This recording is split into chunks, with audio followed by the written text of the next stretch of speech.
Hey, this is Sharon and Juna. Welcome to Crazy Biatch Asians, the YouTube channel. The following audio was recorded for podcast purposes, so there are no visuals for this YouTube video. Feel free to put down that phone, go for a walk, cook some food and listen to us chatter for the next little while. If for some reason you don't want to listen on the YouTube platform, you can find us on Spotify and Apple Podcasts. Now, on to the ep. Hey, welcome to Crazy Biatch Asians. This is a podcast where we discuss the issues Asians can face in the Western world with a critical mind, a bit of healthy debate, and lots of tea. Hosted by Sydney-based digital marketer Sharon Jiang and journalist Juna Zhu. Hello! On today's episode, we're chatting all things tanning versus skin whitening. As an Asian living in the West, do you subscribe to the popularized tanning culture or do you embrace your fairer complexion? Interestingly, there's a lot more to it than just superficial appearance, and we spill all the tea here. Shazabongo.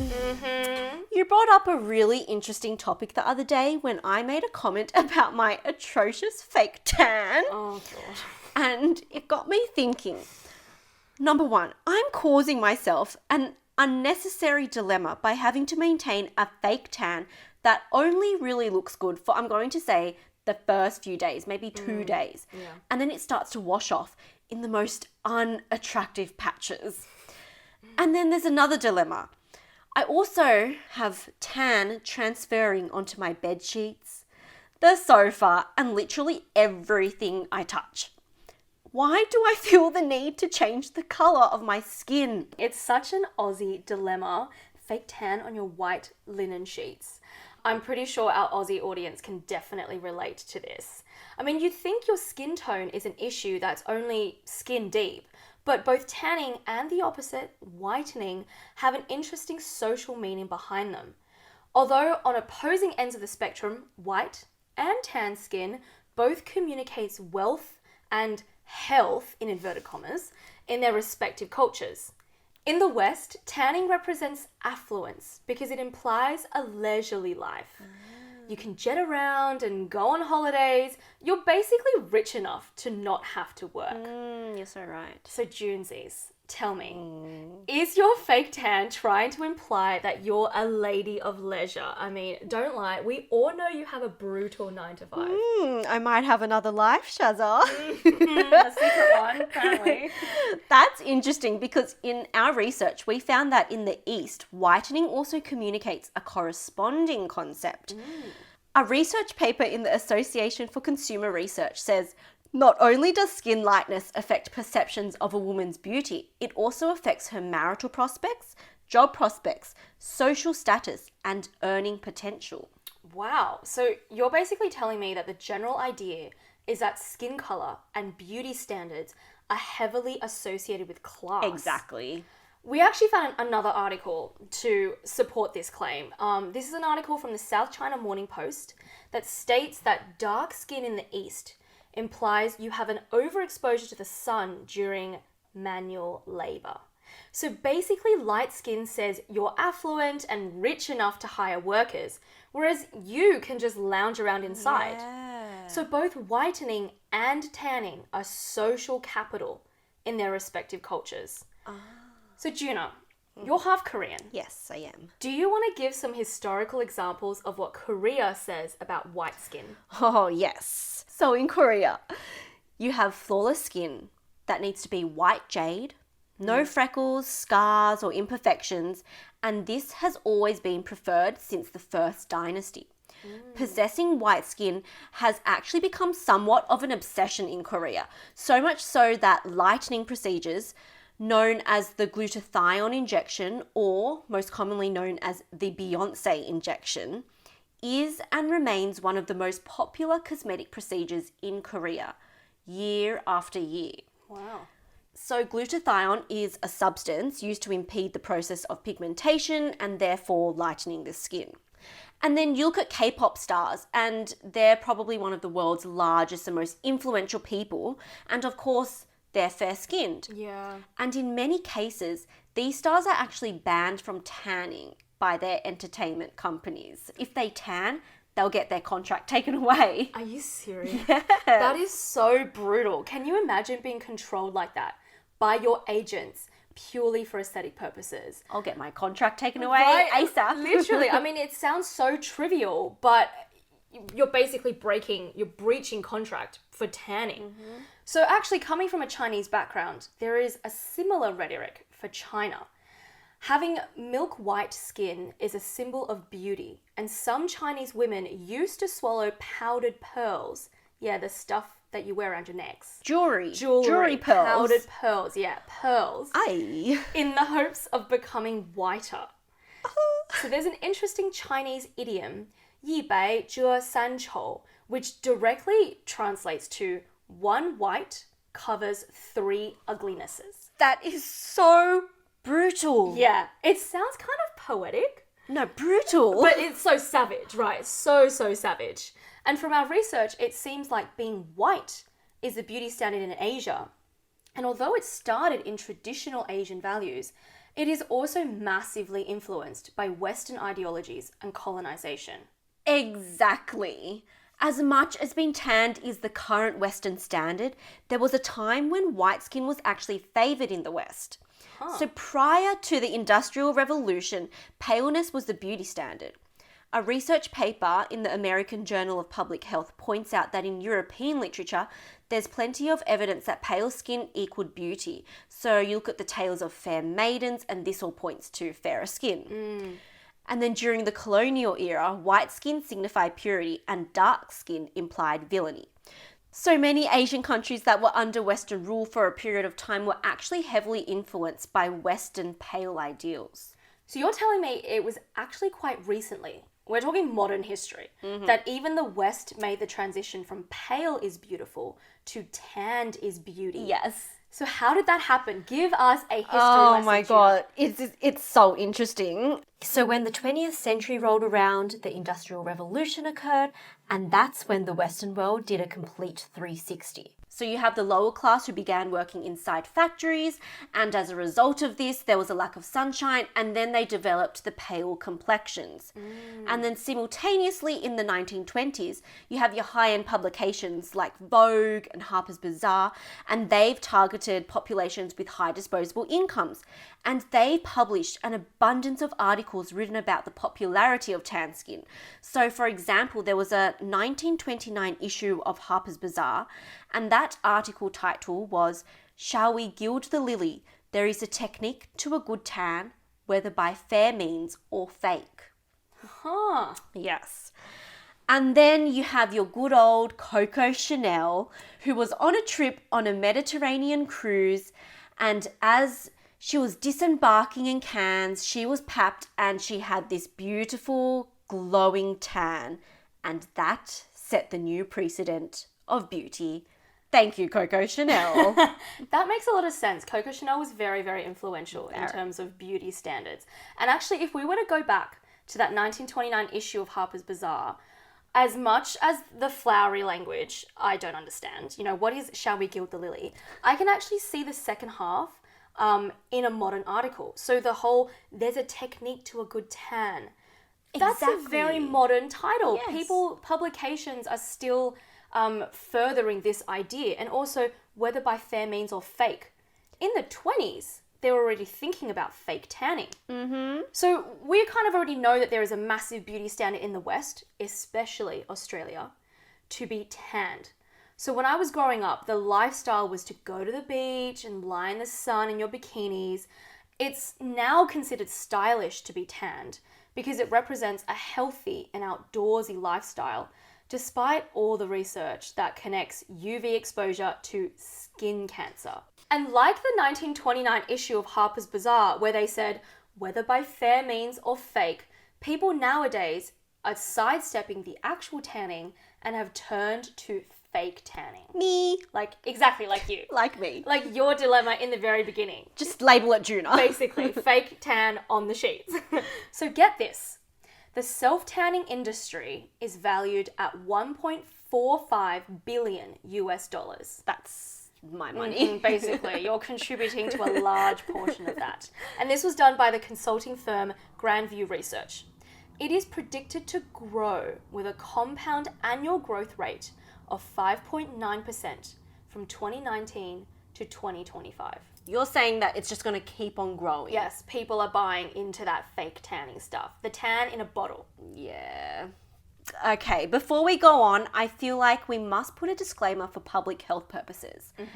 To quote an iconic Aussie ad by the Cancer Council, there's nothing healthy about a tan. Unfortunately, sorry. I remember that one. That ad was playing all through my childhood. It's the tanning is skin cells in trauma. Yeah. But, you know, all jokes aside, honestly, slip, slop, slap, put on sunscreen, put on your SPF.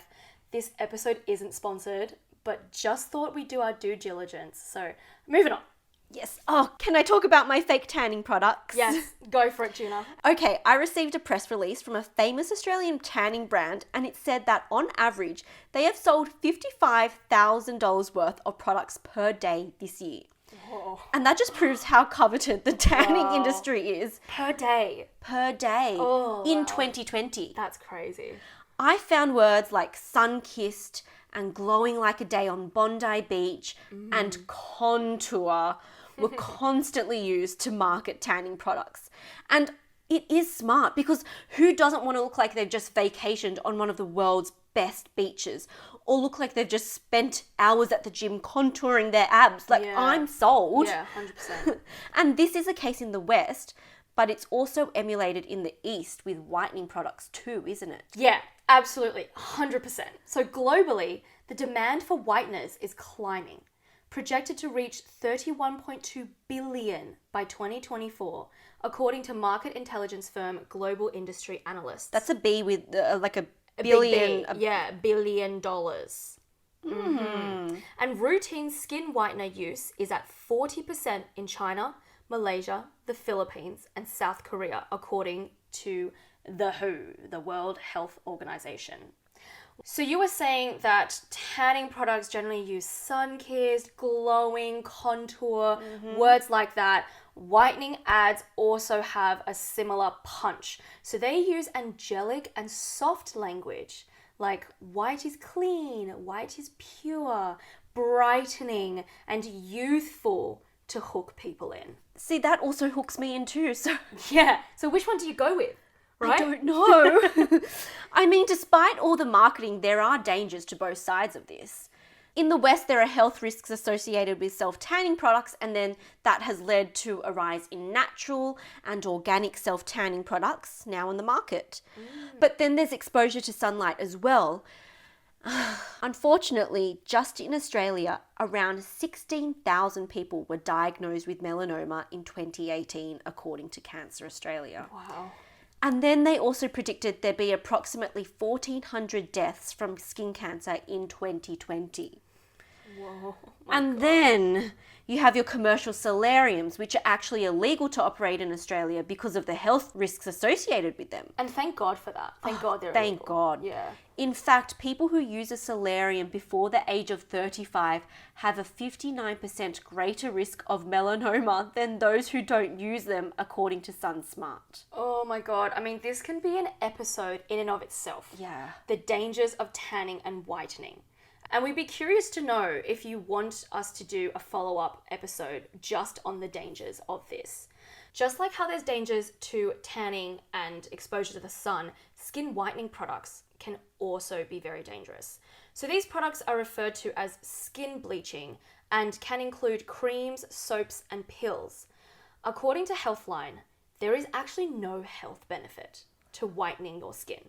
It's all aesthetic. I would have thought. Yeah, I mean, in fact, we found that skin bleaching creams have been linked to mercury toxicity, can cause dermatitis, and a scary thing called exogenous ochronosis.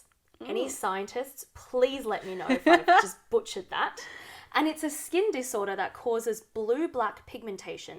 And this usually happens if someone uses bleaching creams that contain hydroquinone, again, let me know if I butchered that, over a long period of time. You're doing well here, Shaz. Thank you.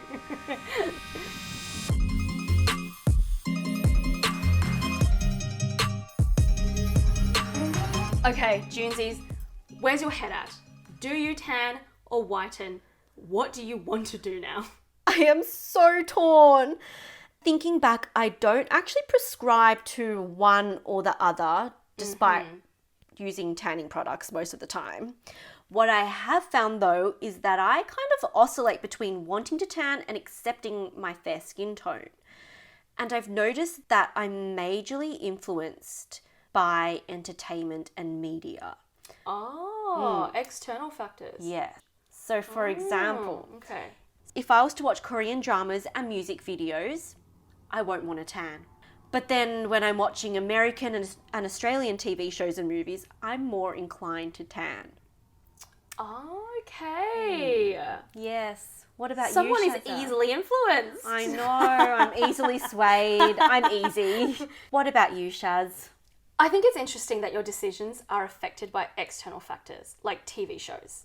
It really goes to show how influential pop culture is in different countries. Because, you know, in Korea, pop culture is K-pop. And if you delve into the K-pop world, you'll want, you know, a fairer complexion.